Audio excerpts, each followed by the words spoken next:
Welcome back. Doctor نعیم ظفر ہمارے ساتھ موجود ہیں اور چائلڈ اسپیشلسٹ ہیں. ہم بچوں کی غذائیت کے اوپر بات کر رہے ہیں, آج کا ٹاپک ہے. مگر میں یہ پوچھنا چاہی تھی کہ جو اسکول والے بچے ہوتے ہیں ڈاکٹر صاحب, ٹھیک ہے نا, اب ان کو تو جیسے ہی وہ اسکول جانا شروع ہو گئے ہیں, ان کو دودھ کی بھی غذائیت کی چیزوں کی سب ضرورت ہوتی ہے, تو اس ایج کے بچے دودھ سے دور ہو جاتے ہیں. جیسے میری بیٹی اب 10 سال کی ہے, وہ دودھ کی انٹیک نہیں لیتی, باقی سب کچھ کھاتی ہے. وہ شلغم کھاتی ہے, ٹنڈے کھاتی ہے, بینگن کھاتی ہے, گوبھی کھاتی ہے, اور یہ سب سبزیاں گھر میں پکی ہوئی بڑے شوق سے کھاتی ہے. کلیجی رگڑ جائے گی, پائے کھائے گی, نہاریاں کھائے گی, پی کے پائے پی جائے گی پورے, مگر دودھ نہیں لے گی. اب میرا یہ ٹینشن ہوتا ہے کہ یہ دودھ نہیں لیتی, تو اب اس ایج میں بچوں کو دودھ کس طرح پلایا جائے؟ مجھے ٹینشن یہ نہیں ہے کہ وہ دودھ نہیں لیتی, مجھے ٹینشن ان بچوں سے ہے جو دودھ زیادہ لیتے ہیں. ہم نے یہاں پہ پوری دنیا کے ڈاکٹر اس ایک بات پہ متفق ہیں کہ کیونکہ ماں کا دودھ بھی 2 سال پہ ختم ہو جانا ہے, تو فیڈر بھی 2 سال پہ بند ہو جانے چاہیے. اور اس کے بعد دودھ کپ سے لینا ہے, اور 1 کپ یا 2 کپ بہت ہے اس کے لیے دودھ کی غذائیت. ہمارے یہاں کیا ہوتا ہے, 5-5, 6-6 سال تک تو فیڈر ہی چل رہے ہوتے ہیں, اور بچے فیڈر پی پی کے ان میں شدید خون کی کمی اور ان کے اندر بیماریوں کی زیادتی, کیونکہ گلے خراب اور پیٹ خراب بہت زیادہ ان کے ہوتے ہیں. اور جو دودھ کے اندر کچھ غذائی اجزاء نہیں ہوتے, مثلا آئرن بالکل نہیں ہے, وائٹامن سی نہیں ہے, وہ چیزوں کی کمی ہو جاتی ہے, وائٹامن ڈی کی بہت کمی ہو جاتی ہے. متوازن غذا کا مطلب یہ ہے کہ بچے کی خوراک میں سبزیاں بھی ہوں, پھل بھی ہو, دالیں بھی ہوں, گوشت بھی ہو, ڈیری پروڈکٹس میں دودھ بھی ہو.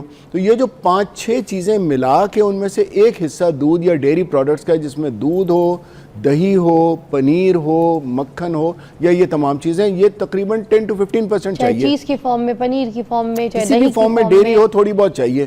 باقی تمام غذا جو ہم بھول جاتے ہیں کہ بچوں کو اس وقت روٹی اور چاول کا ایک جز ہے, ایک دالیں کا جز ہے, ایک گوشت قیمے کا جز ہے, ایک سبزیوں کا جز ہے, پھلوں کا جز ہے, یہ تمام چیزیں ملا کے متوازن غذا بنتی ہے. سو اگر بچے ایک ہفتے میں یہ تمام چیزیں لے رہے ہیں تو وہ بہت مناسب ہے. ہم کیا کرتے ہیں کہ بچوں کو دودھ کی طرف اتنا راغب کر دیتے ہیں کہ وہ پھر باقی غذائی اجزاء. اچھا, دوسرے مسئلہ کیا آتا ہے کہ بچے نے دودھ تو پی لیا, اس کی جو کیلوری کی ریکوائرمنٹ ہے, یعنی جو اس کی انرجی کی ضرورت ہے وہ ہو گئی پوری, غذائی ضرورت باقی چیزیں پوری نہیں ہوئی, لیکن اب اسے بھوک نہیں لگ رہی. اب ماں باپ پریشان ہے کہ بچہ کچھ کھا نہیں رہا, کیونکہ وہ سارا تو اس نے غٹ غٹ کر کے پی لیا. اب مائیں پیچھے پیچھے ہیں. وہ جو آپ بات کر رہی تھی, وہ اس کی سب سے بڑی وجہ یہی ہے کہ اس کی ضرورت پوری ہو جاتی ہے. بچے ہمارے پاس آتے ہیں, ڈاکٹر صاحب بچہ کچھ نہیں کھاتا, وزن دیکھیں تو وہ نارمل ہے یا نارمل سے زیادہ ہے, آنکھیں یہاں سے دیکھو تو پتہ چلا خون کی کمی ہے.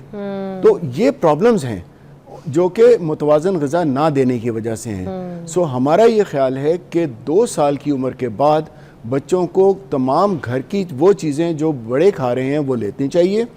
اور اس میں ایک اور بڑی احتیاط, جس طرح آپ نے بہت اچھی بات کی ہے کہ جب تک بچے کو بھوک نہیں لگتی اس کو کھانا آفر نہیں کرنا. اس کے علاوہ جیسے آپ 3 ٹائم کھانا کھاتے ہیں یا 2 ٹائم ہم لوگ کھانا کھاتے ہیں, تو بچوں بھی وہی 2-3 ٹائم کھانا کھائیں. اور اس کے علاوہ جو فالتو وقت ہے اس میں ان کو پھلوں کی طرف راغب کریں, بجائے بسکٹوں کے, چپسوں کے اور جوس کے پیکٹ. جوس کے پیکٹ پہ میں آپ کو ایک اور بات بتاتا چلوں, یہ جو جوس کے پیکٹ گنے جاتے ہیں, آپ کسی ڈبے کو اٹھا کر دیکھ لیجئے, اس پہ جوس کا نام تک نہیں لکھا, کیونکہ وہ جوس ہے ہی نہیں. وہ تمام فروٹ ڈرنکس ہیں جن کے اندر کیمیکلز ہیں, شوگر ہے اور کیمیکلز ہیں. جوس وہی ہے جو آپ گھر پہ نکال کے دے رہی ہیں, اس کے علاوہ کوئی جوس نہیں ہے. اور وہ بھی ہم پسند یہ کرتے ہیں کہ بچوں کو پھل کھلایا جائے بجائے جوس دینے کے, کیونکہ ورنہ پھر قبض کی تکلیف ہو جاتی ہے اور بہت سارے مسائل ہیں.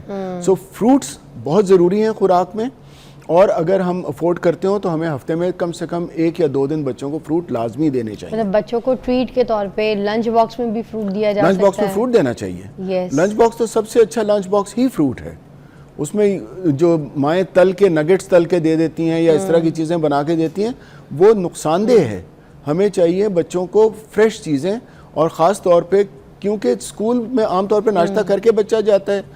اور ناشتے کے اوپر بھی میں آپ کو ایک بات بتا دوں, سب سے آپ حیران ہوں گے, جو سب سے بڑی وجہ بچے کے ناشتہ نہ کرنے کی کیا ہے؟ سب سے بڑی وجہ ناشتہ نہ کرنے کی وجہ ٹائم کی قلت ہے. اسکول ٹائم سے آدھا گھنٹہ پہلے جگایا جاتا ہے, زبردستی منہ دھلا کے کھانا, وہ اس کو کپڑے بدلا کے 3 منٹ میں وہ کھانا کھائے. صحیح کہہ رہے ہیں. ناشتے کے لیے آدھا گھنٹہ آپ نے سپیئر رکھنا ہے اور اس دوران بچے سے مزے مزے کی باتیں کرنی ہے. کیا بات ہے. تو اس وقت وہ بچے پھر ناشتہ کرتے ہیں. صحیح بات. جب ناشتہ اس نے اچھا کر لیا, دوپہر کو اس نے کھانا کھا لینا ہے, اسکول میں اس کو بہت زیادہ کھانے کی ضرورت نہیں ہے, فروٹ چاہیے اسے صرف. نہیں ہوتی. ہاں صحیح, بہت اچھی آپ نے بات کی. اچھا ایک اور چیز میں بات کروں گی, اب ہم ٹین ایج کی طرف آتے ہیں. جو موسٹلی بچے ٹین ایج کی طرف جاتے ہیں تو بچے بالکل سوکھے کانگڑے, بالکل ہڈیاں نظر آنا شروع آتی ہیں کیونکہ قد نکال رہے ہوتے ہیں نا, مگر باڈی فزیک وائز بالکل سوکھے سڑے, جیسے ربر بینڈ ہے اس کو ادھر کھینچ لو یا ادھر کھینچ لو, وہ لمبے تو ہو رہے ہوتے ہیں مگر سوکھے کانگڑے. تو اب ان کے لیے مائیں بڑی پریشان ہوتی ہیں. ان کے لیے کیا غذائیں ہونی چاہیے, یا پھر کون سی ایسی چیزیں ہم لیک کر رہے ہوتے ہیں, غلط کر رہے ہوتے ہیں, اس کے بارے میں رہنمائی کیجیے گا. دیکھیے یہ جو ہے نا 10 سال سے لے کے اور 19 سال تک کی عمر, اس دوران آپ بچے پہ زبردستی نہیں کر سکتے.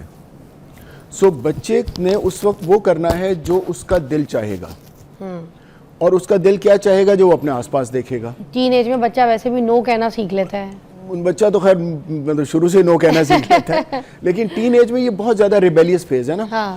اس نے صرف وہ دیکھنا ہے کہ اس کے دوست کیا کر رہے ہیں, اس کے پیئرز جو ہے وہ سب سے زیادہ اس کے اوپر انفلوئنس لے رہے ہیں, اس کے ٹیچرز کیا کر رہے ہیں, اور اس کے ماں باپ گھر میں کیا کر رہے ہیں, بول نہیں رہے, کر کیا رہے ہیں. سو اگر آپ ایک اچھے رول ماڈل ہیں, آپ گھر پہ اپنی خوراک ٹھیک رکھ رہے ہیں, اسکول میں آپ نے اس کی عادتیں 10 سال تک اچھی ڈال دی ہیں, تو کوئی پرابلم نہیں ہے. پرابلم کہاں آتی ہے, جب ہم کا ذکر کرتے ہیں. آج کل اتنا کامن ہو گیا ہے شہروں میں, اور ایون گاؤں میں اگر آپ جا کے دیکھیں تو لوگوں نے فاسٹ فوڈ کی طرف, میں آپ کو فرق ڈال دوں جنک فوڈ اور فاسٹ فوڈ میں کیا ہے. فاسٹ فوڈ ہے جو کہ آپ کو ملتا ہے, جو کہ آپ کھاتے ہیں جلدی جلدی بنا دیتے ہیں, برگر, پیزا, شاورمے اور اس طرح کی چیزیں, وہ فاسٹ فوڈ ہے. اور جنک فوڈ ہے یہ گولیاں, ٹافیاں, چاکلیٹیں. جنک فوڈ کے اندر پرابلم یہ ہے کہ اس کے اندر بہت ساری غذائی اجزاء نہیں ہوتی ہیں, اور جنک فوڈ زیادہ لینے سے کیونکہ فوری طور پہ شوگر چڑھ جاتی ہے تو بچے کو بھوک لگنی بند ہو جاتی ہے اور وہ کھانا نہیں کھاتے. Fast food on the other hand, اس کے اندر فیٹ کی مقدار بہت زیادہ ہے, موٹاپا بہت زیادہ ہے. سو اکثر جب ہم بہت پلمپ بچے دیکھ رہے ہوتے ہیں, یہ وہ ہیں جو فاسٹ فوڈ بیبیز ہیں, جو کھاتے بھی برگر ہیں اور دیکھنے میں بھی برگر ہیں. سو یہ دونوں ایکسٹریمز بری ہیں, اور ہم آج کل دونوں ایکسٹریمز بہت زیادہ دیکھ رہے ہیں. سو درمیان میں رہنے کے لیے ضروری یہی ہے کہ آپ خود ایک اچھے رول ماڈل بنیں, ان کو آفر ہی وہ کریں, اور ان کے اوپر پابندی لگائیں, مگر حد سے زیادہ نہیں. ہم عام طور پہ کہتے ہیں کہ جی ہفتے میں ایک دن آپ چیٹ ڈے دے دیں, کہ جی اتوار والے دن بچوں کو اپنی مرضی سے وہ جو دل چاہے کھائیں, چاہے وہ فاسٹ فوڈ کھائیں, چاہے وہ جنک فوڈ کھائیں, جتنی مرضی چاکلیٹیں کھائیں, اس کے بعد دانت صاف کر لیں. باقی 6 دن وہ ماں باپ کے ساتھ مل کے باقی کی غذا کھائیں. اور اس میں عام طور پہ ہم یہ بھی ایک ساتھ انسینٹیو ڈال دیتے ہیں کہ جتنا اچھا وہ ہفتے میں بیہیو کریں گے, جتنا اچھا وہ ہفتے میں ماں باپ کی مدد کریں گے, جتنا اچھا وہ اپنا ہوم ورک کریں گے, جتنا اچھا بچوں کے ساتھ ماں باپ کے ساتھ کھانا کھائیں گے, اتنا ہی اتوار والے دن ان کو انعام ملے گا کہ ان کو کسی پارک میں لے جائیں گے, ان کو کہیں ریسٹورنٹ میں لے جا کے کھانا کھلائیں گے. سو یہ ایک مطلب بڑا ایک اچھا سا آپ کا ایک بیہیویئر کا بھی پیٹرن بن جاتا ہے. کیا بات ہے, تھینک یو سو مچ, بہت بہت شکریہ.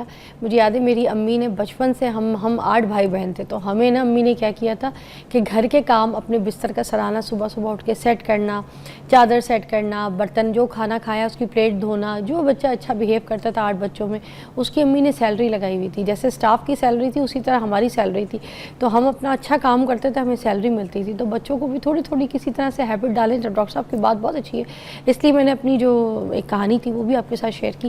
تو بچوں کے ساتھ تھوڑا سا مل جل کے نا چیزوں کو ایڈجسٹ کرنا سیکھیں, ورنہ آپ کے بچے جو ہے نا صحت سے تھوڑا سا ویک ہو جائیں گے. اور پھر یہی ہمارا فیوچر ہے, یہی ہماری یوتھ ہے, جن کے تھرو, ان کی بنیاد پہ ہمارا جو ہے نا پوری ہماری بھی زندگی انہی کے ساتھ اور سیک ہے, اور پوری دنیا جو چلنی ہے وہ بھی انہوں نے آگے چلانی ہے. تو پھر ذرا خیال رکھیے گا. ایک بریک لیں گے, مگر آپ کا بہت بہت شکریہ ادا کریں گے. بڑا اچھا لگا آپ سے ڈاکٹر صاحب, بہت شکریہ. ایک بریک کے بعد ملتے ہیں.